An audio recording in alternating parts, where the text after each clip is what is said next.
खुशवंत सिंह की कलम से निकली ये कहानी सिर्फ एक कहानी नहीं है, ये तो यादों का एक खूबसूरत सफ़र है। एक ऐसा सफ़र जो हमें प्यार और गुजरते हुए वक्त के बीच बने एक बहुत ही प्यारे रिश्ते की गहराई में ले जाता है। तो चलिए, लेखक और उनकी दादी के इस खूबसूरत रिश्ते के हर उतार चढ़ाव को साथ मिलकर महसूस करते हैं। कहानी की शुरुआत ही लेखक के इन शब्दों से होती है जो वो अपनी दादी के लिए कहते हैं। ये शब्द सिर्फ उनकी दादी का हुलिया नहीं बताते, बल्कि उस सुकून और ठहराव का एहसास कराते हैं जो उनकी मौजूदगी से लेखक की जिंदगी में था। तो कहानी का पहला पड़ाव हमें लेखक की दादी के उस रूप से मिलाता है जो लेखक की नज़रों में कभी बदला ही नहीं। एक ऐसी शख्सियत जिस पर जैसे समय का कोई असर ही नहीं होता था, वो हमेशा से बिल्कुल वैसी ही थी। जरा सोचिए, क्या ऐसा हो सकता है कि हम किसी को हमेशा एक ही रूप में देखें? लेखक के लिए तो यही सच था।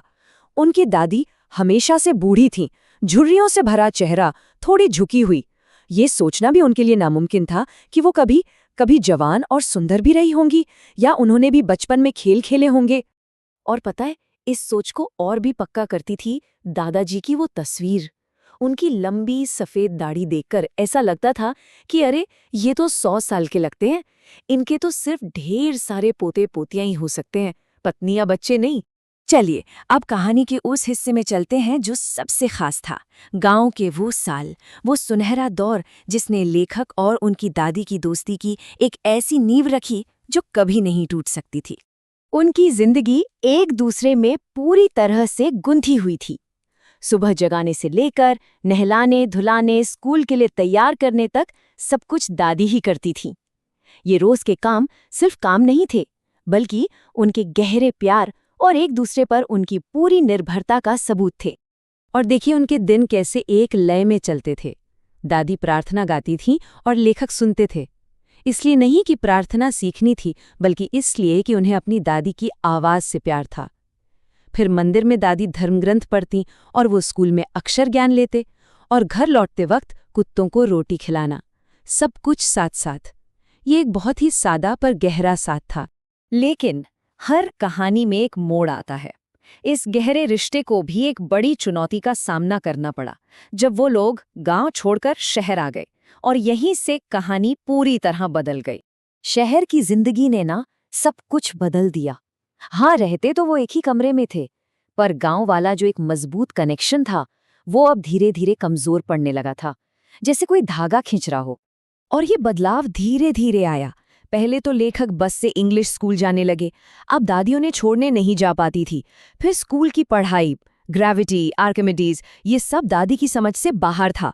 और जब संगीत की क्लास शुरू हुई, तब तो वो बहुत ही दुखी हो गई। और आखिर में यूनिवर्सिटी जाने पर लेखक को अपना अलग कमरा मिल गया, और दोस्ती का वो आखिरी धागा भी टूट गया। देखिए, संगीत की शिक्षा उनके लिए एक बहुत बड़ा झटका थी। वो मानती थीं कि संगीत शरीफ लोगों का काम नहीं है।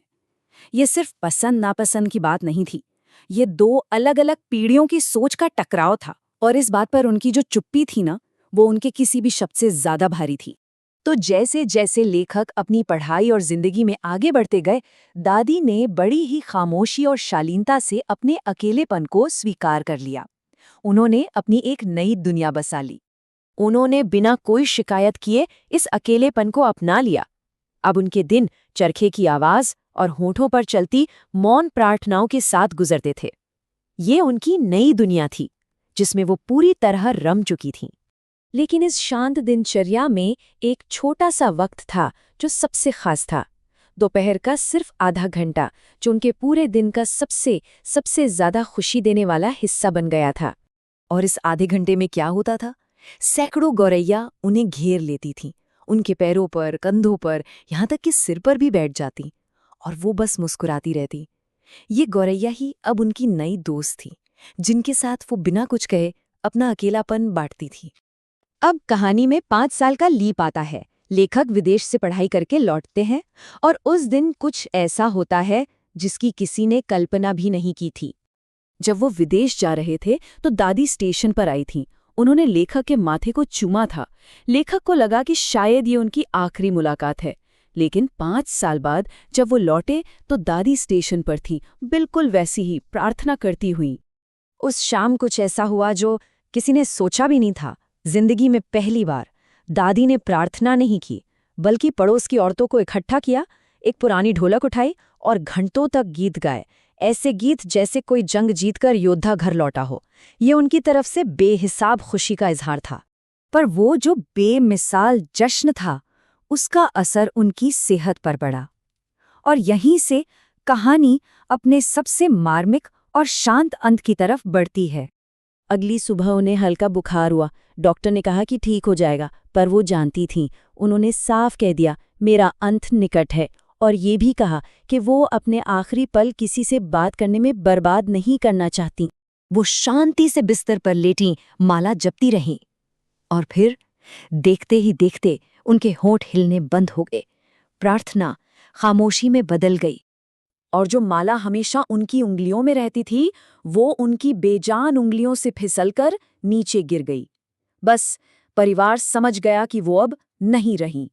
लेकिन असली और सबसे दिल छू लेने वाली विदाई तो अभी बाकी थी। हजारों गौरैया वहां आंगन में आकर बैठ गईं, पर कोई चहचहाहट नहीं थी, बिल्कुल सन्नाटा। लेखक की मां ने उन्हें रोटी के टुकड़े डाले, पर एक भी गौरैया ने रोटी की तरफ देखा तक नहीं। वो सब बस खामोशी से जैसे शोक मनाने आई थी। गौरैया की वो खामोश फिदाई हमें एक सवाल के साथ छोड़ जाती है। क्या सबसे गहरा प्यार और सबसे गहरा दुख हमेशा अनकहा ही रहता है, जिसे सिर्फ महसूस किया जा सकता है, पर शायद शब्दों में कभी बयां नहीं किया जा सकता?